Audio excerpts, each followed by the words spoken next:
especially for a nano tank. Look really cool, really awesome color. Those guys are only going to get about 1.5 inches, so nothing massive by any means, but the color and pattern are just mwah.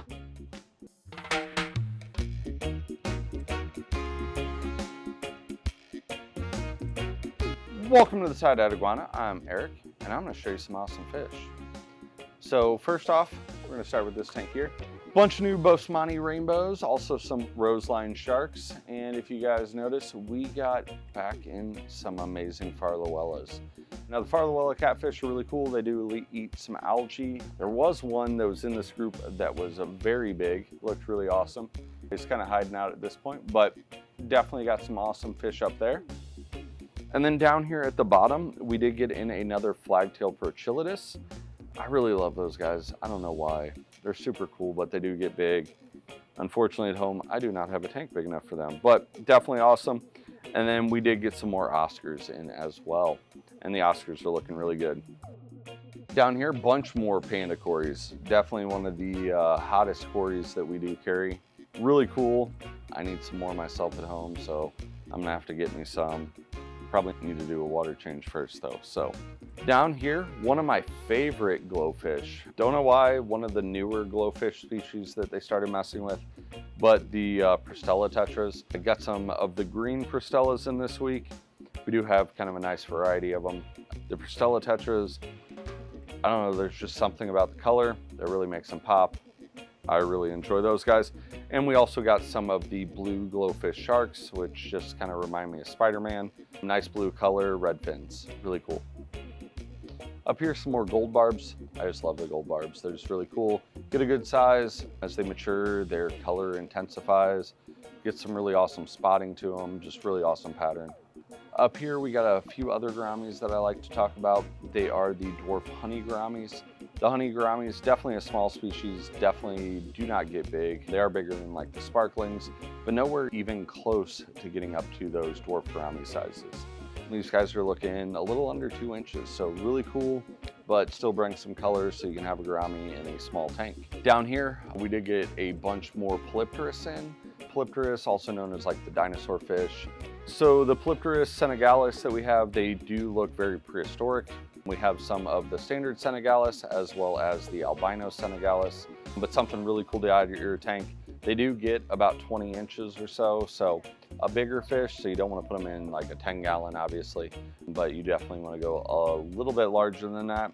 I'd recommend like a 75 or something. They get big, if not even larger. Another batch of electric blue rams this week, really popular, that bright color. It's hard to find in any other fish species, freshwater that is, that bright and at that good of a price. Usually some of those bright blues, you're looking at some really high dollar, but the electric blue rams, really cool, really affordable.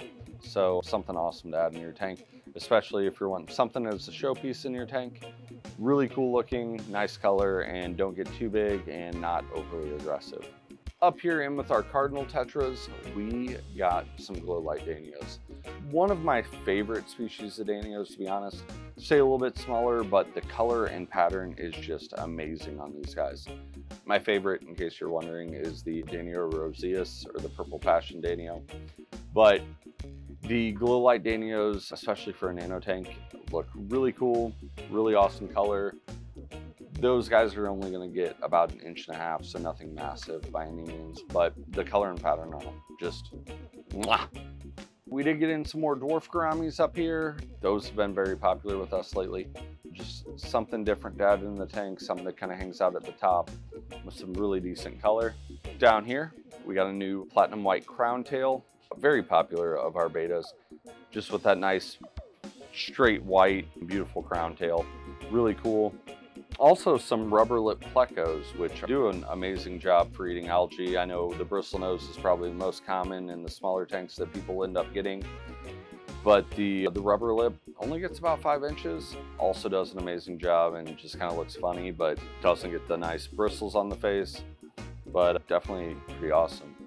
In here, we did get some more rummy nose tetras. I love rummy nose. I've talked about that multiple times. And along with that, we did get a really, really nice roundtail Hellboy beta. Hellboys, they usually do pretty well. A lot of people love them. And the new one that we got in, the color is amazing, looks awesome. So definitely come check him out. Down here, a few more Jack Dempseys that we got in. A pretty popular South American cichlid. Really good color on those guys overall. They are a little bit younger right now, but actually came in a good size from what we usually get. And just have some awesome little blues in there. Obviously, you could go with the electric blue Jacks, but if you're wanting something more of that wild form, these guys are awesome. In here, we did get some more red gold honey dwarf gouramis, very similar to the other dwarf gouramis I was talking to you guys about a minute ago. Get about the same size, staying under 2 inches. Just something a little bit different in color. You get more of that red than that standard gold, but they're not going to get as big as your standard red dwarf gouramis. They look very similar though, for sure. I've had a few people think they were the same thing, but they are a little bit different and start out really nice and small. So you can put them in your kind of semi-aggressive community tank, I would say, kind of right in that middle line. If you have something too small, they may mess with them, or something with too crazy of fins, but otherwise they're pretty good with most of the stuff you go with. In with our swordtails we got this week, we got some more koi sankis, which are definitely really awesome. But we got in some Montezuma swordtails. Looking into those guys, you can see on the males, they get a ridiculously long tail fin. I would say it's almost double any of the tail fins of any of the other swordtails I've ever seen. So they are really cool, but the Montezumas are something new to us and definitely something to look forward to. Unfortunately, right now they don't have the cool long tail, but definitely really cool. And then I usually don't hit on our guppies much, but we did get some king cobras in, some king cobra males. Really nice color. You can see the bright yellowish green tail with that cobra patterning. Definitely look really cool. And that is going to be it for us this week, guys. So come back in, check us out next week. If there's anything you guys want to see, definitely let me know. Shoot us an email, whatever, and we can see what we can find for you. Have a great rest of your night.